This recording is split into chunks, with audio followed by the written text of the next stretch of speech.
Allah juga akan siapkan makanan-makanan. Tapi mereka lapar. Allah siapkan minuman, mereka haus, ya. Mereka haus. Tapi perhatikan apa yang Allah siapkan buat mereka. Diceritakan dalam Al-Quran makanan dan minuman. Jenis makanan mereka yang pertama adalah buah zakum. Buah zakum dikatakan terjemahannya adalah mayangnya seperti kepala syaitan, tumbuh di bawah dasar neraka jahim. Setiap yang memakannya maka ususnya akan terburai. Allah mengatakan di dalam Al-Quran surah As-Saffat surah nomor 37 ayat 62 sampai 68. A'udzu billahi minasyaitonir rajim. Adzalika khairun nuzulan am syajaratuz zakum? Inna ja'alnaha fitnatan lidh-dhalimin. Innaha syajaratun takhruju fi aslil jahim. Tal'uha ka'annahu ru'usus syayatin. Fa innahum la'akiluna minha famali'una minha al-butun. Thumma inna lahum 'alayha lasyauban min hamim. Makanan surga itu hidangannya lebih baik ataukah buah zakum? Allah sudah jelaskan tentang surga sebagaimana tadi saya kasih gambaran sedikit tentang buah-buahannya. Masih panjang bahasan tentang makanan dan minuman ahli surga.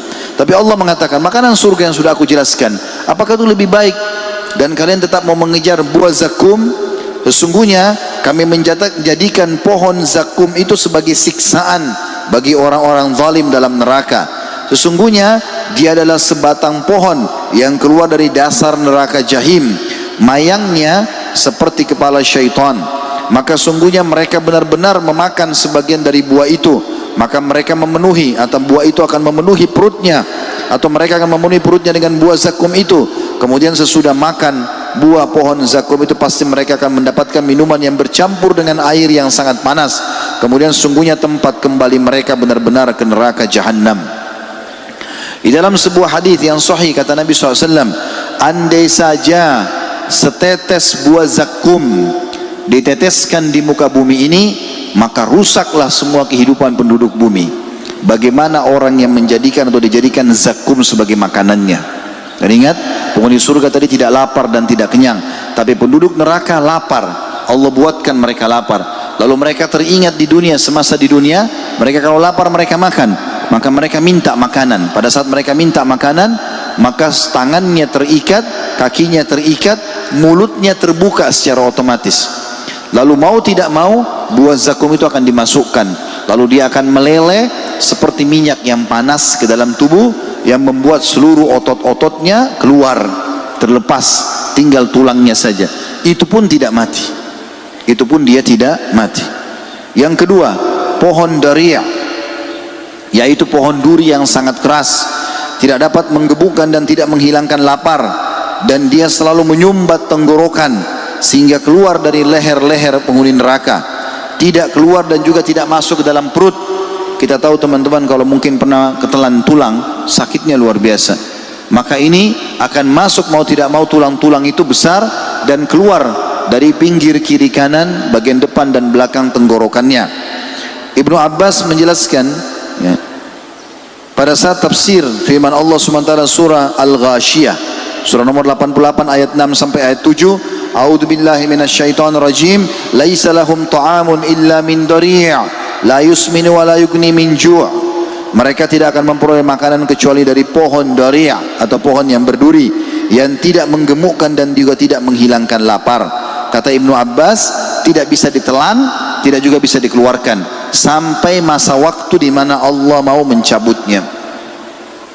Yang ketiga, gislin, yaitu nanah yang bercampur darah yang keluar dari tubuh penduduk neraka. Allah sebutkan dalam surah Al-Haqqah surah nomor 69 ayat 35 sampai 37. A'udzu billahi minasyaitonir rajim.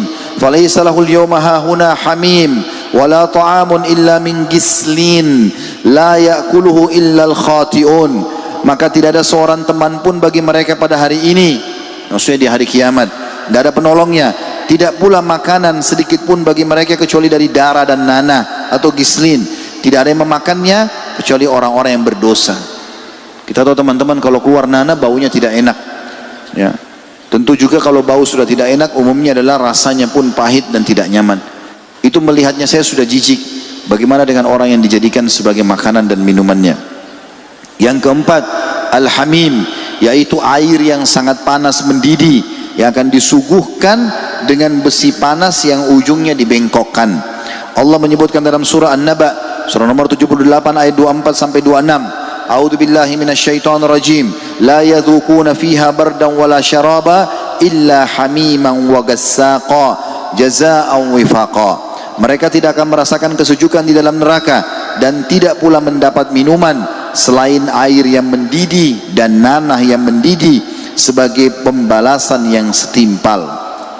Yang kelima, al-gassaq, air yang sangat dingin. Menurut Ibnu Umar An-Numah adalah nanah kental yang jika setetesnya ditumpahkan di barat bumi, niscaya penduduk timur akan mencium bau busuknya.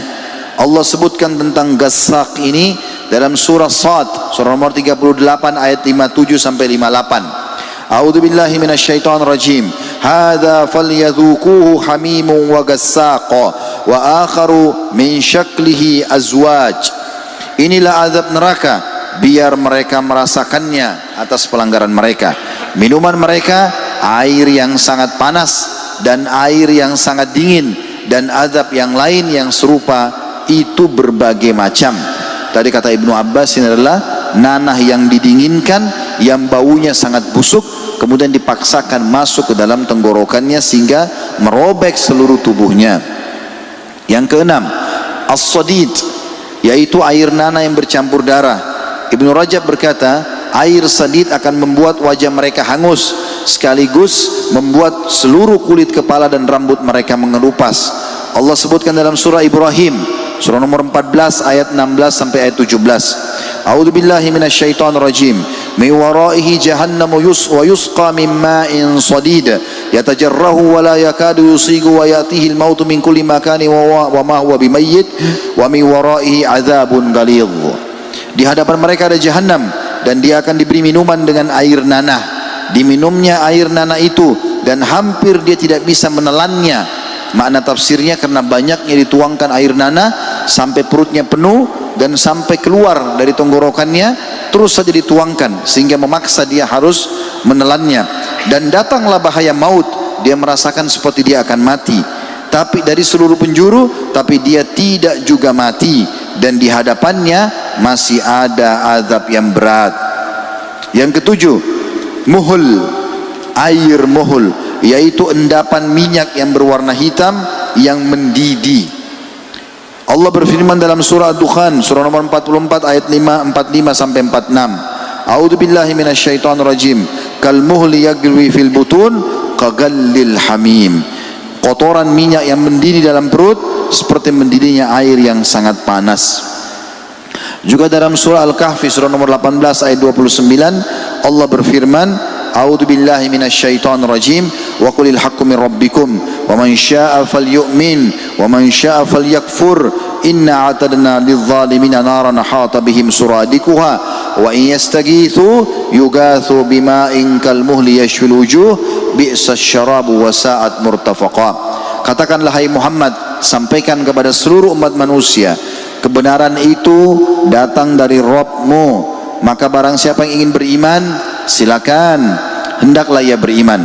Siapa yang mau patuh mendengarkan lalu mengamalkan silakan, yang mau kafir silakan. Ya, Allah tidak paksakan. Sesungguhnya kami telah sediakan bagi orang-orang yang kafir dan zalim di neraka yang gejolaknya mengepung mereka, dan jika mereka meminta minum niscaya mereka akan diberi minum dari air seperti besi yang mendidih yang menghanguskan muka mereka. Itulah minuman yang paling buruk dan tempat istirahat yang paling jelek. Abu Darda meriwayatkan bahwasanya Rasulullah SAW bersabda, dicampakkan rasa lapar kepada ahli neraka. Kelaparan yang mereka rasai menyamai azab yang mereka alami dalam neraka. Lalu mereka menjerit meminta tolong, dan mereka pun diberikan dari' yang tidak menghilangkan kelaparan mereka. Lalu mereka menjerit meminta makanan, dan mereka pun dibawa makanan atau diberi makanan yang menyebabkan mereka tercekik. Mereka teringat kalau tercekik di dunia mereka hilangkan dengan air. Mereka pun meminta air minuman, lalu mereka diberi air yang sangat panas dengan besi-besi panjang yang berkepala sabit. Muka mereka hangus terbakar apabila air itu menghampiri mereka. serta segala isi perut mereka terputus apabila masuk ke dalam perut mereka. Allah mengharamkan teman-teman bagi ahli neraka, bahkan setetes air sejuk pun tidak dikasih. Imam Ahmad mengatakan dan Al-Baihaqi meriwayatkan dari seorang tabi'in yang bernama Uqail bin Shumair Ar-Riyahi, bahwasanya suatu saat sahabat Abdullah bin Umar radhiyallahu anhu meminum air dingin. Tiba-tiba beliau menangis terseduh-seduh. Lalu spontan orang di sekitarnya terheran-heran lalu menanyakan, apa yang membuat anda menangis setelah minum air dingin? Bukankah itu sejuk dan nyaman? Maka Ibnu Umar lalu Ibnu Umar berkata, "Dzakartu ayat fi kitabillah azza wa jal wa hila bainahum wa bain ma yashtahun fa'araftu anna ahli an-nar la yashtahuna illa al-ma' al-barid wa qad qala Allah azza wa jal afidu alaina min al-ma'i aw mimma razaqakumullah." Aku tiba-tiba teringat sebuah ayat dari kitabnya Allah yang berbunyi, dan diberi penghalang antara penghuni neraka dengan apa yang mereka inginkan. Maka aku mengerti bahwa penghuni neraka menginginkan sekali air dingin walaupun setetes. Tapi Allah mengatakan, sebagaimana mereka mengatakan, dan Allah menceritakan, lanjutan ayatnya adalah, dan penduduk neraka memanggil penduduk surga sambil mengatakan, curahkan buat kami sedikit atau setetes saja dari rezeki yang telah Allah karuniakan kepada kalian.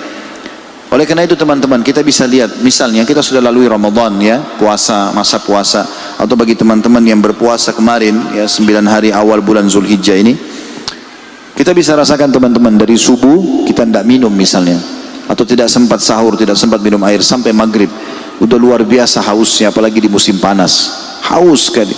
Mungkin kita sudah tidak bisa lagi tahan, kalau harus bertahan sampai selepas tarawih misalnya baru kita minum. Itu baru beberapa jam kita tahan haus. Penghuni neraka teman-teman akan merasakan panasnya, itu luar biasa ya, panasnya api dari seluruh penjuru, udaranya panas, apinya panas, rantai yang diikat badannya panas, minuman dan makanan dikasih panas, semuanya panas. Maka mereka berharap setetes air tidak dikasih. Semua penyebab sejuk ini, air dingin, udara, nggak ada lagi, semuanya hilang. Dan itu berlaku kalau dia kafir, naudzubillah, atau musyrik, atau orang munafik abadi. Kalau dia orang fasik masih bisa selamat, tapi juga dia akan merasakan siksaan tersebut.